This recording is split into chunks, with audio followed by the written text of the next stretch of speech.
As the number of homicides continues to rise in Shreveport, the victims' families and friends are voicing concerns that city officials are stretching homicide investigators too thin. I'm Melissa Kakarika. Thanks for watching KSLA News 12 at 10. Our chief investigative reporter, Stacey Cameron, takes a deeper look.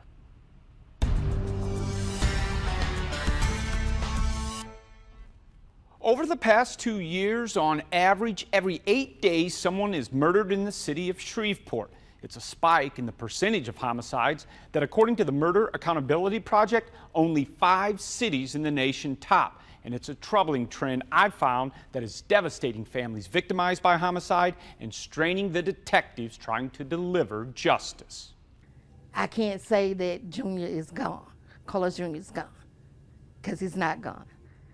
He will always be in my spirit. He will always be in my heart, no matter what. With her voice starting to crack, Dessie Taylor talks about her son Carlos Taylor Jr., a young boy in these pictures on her wall. That's Carlos Jr. with his hand up on his chin. Growing into the 23-year-old man who called his mom just 15 minutes before getting gunned down outside this Hollywood mini-mart in April. The last thing he said to me, "Mama, I love you." To me, you can't really say what I'm going through if you haven't actually lost a child. Unfortunately, Benjamin and LaWanda Taylor understand that grief. So I keep a smile to keep my hurt from being seen. Their son, Ben Finney Jr., was slain in July. We're not going to stop till justice for Ben is served. When 2 bullets fired from a killer's semi-automatic rifle missed their target, according to investigative records, striking Finney Jr. in the back, killing the 19-year-old as he set passenger in a car parked at this intersection in Moortown. To be gunned down, that's an experience that, I can't even explain it. The murder of their young sons, not the only thing these 2 families tragically share in common. In each homicide investigation, Shreveport police identified a suspect, but not long after arrests were made. First the Taylors. It's been hard. Then the Finneys. They let him walk. Watch the cases get dismissed, their sons' once suspected killers walking free. Families trying to cope with the loved one's murder, it's part of a troubling trend as homicides in Shreveport are rising at an alarming rate. According to the police department's annual crime report, the city witnessed 46 murders in 2016. That's 18 homicides more than 2015. So far, 2017 is turning out to be just as deadly. If the current pace holds, Shreveport is on track to record 48 murders by year's end, the most homicides in the city since 2003. Well, we have 2 years in a row. We can start saying we have a trend. I spoke with Eric Witzig, a former homicide detective who worked 35 years for the Washington, D.C. Police Department and the FBI. What we're seeing here in Shreveport is essentially a double in the number of homicides. Now Witzig studies and tracks unsolved homicides for the Murder Accountability Project. He says the national homicide rate rose 20% in 2016, but Shreveport rate tripled that, with homicides increasing 60% based on this report.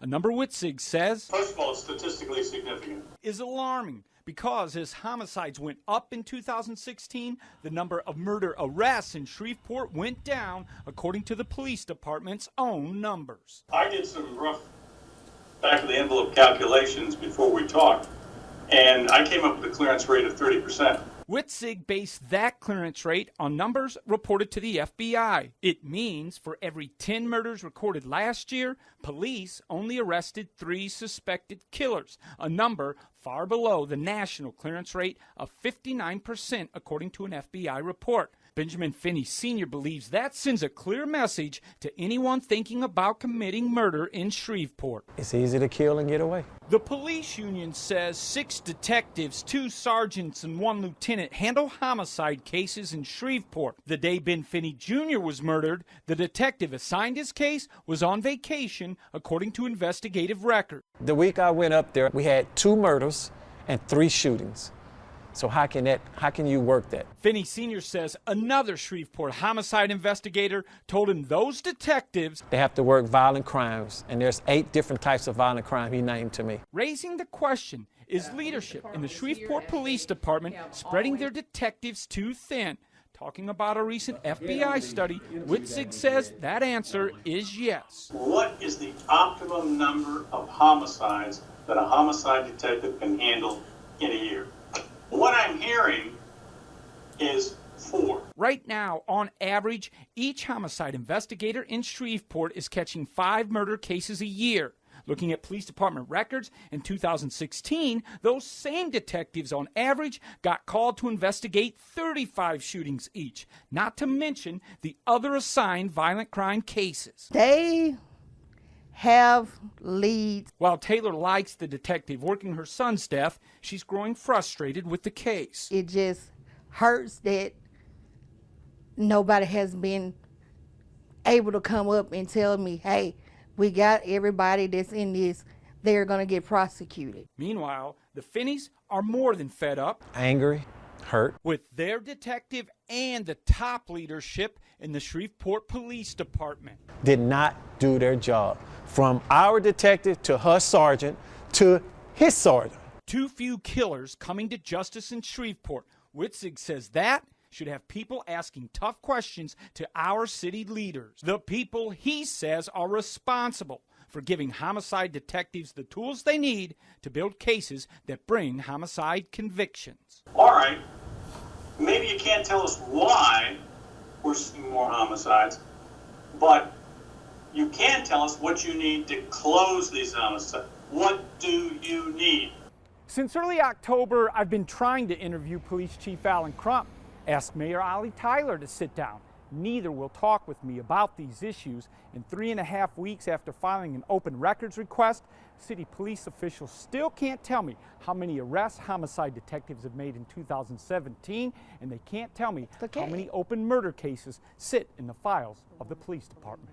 I was really mad and upset when the people called to say, well, we let the suspect go. In my investigation, I learned Carlos Taylor Jr. and Ben Finney Jr. are 2 of 4 homicide cases where Shreveport police made an arrest in 2017, but the district attorney's office could not go forward when a grand jury ruled there was not enough evidence to prosecute. That developing trend leaving grieving families to worry whether their loved one's killer I'm like, oh.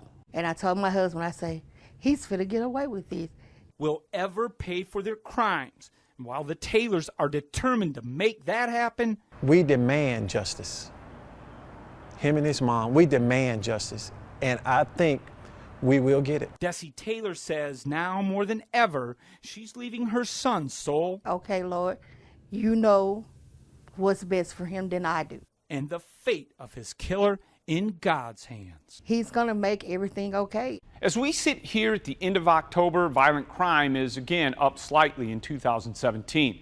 Based on our reporting, 41 people have been murdered in Shreveport, with arrests made in 12 cases. While that's one more than last year, remember, 4 of those cases, a quarter of all murder arrests in 2017, the suspected killer walked free because there was not enough evidence to prosecute.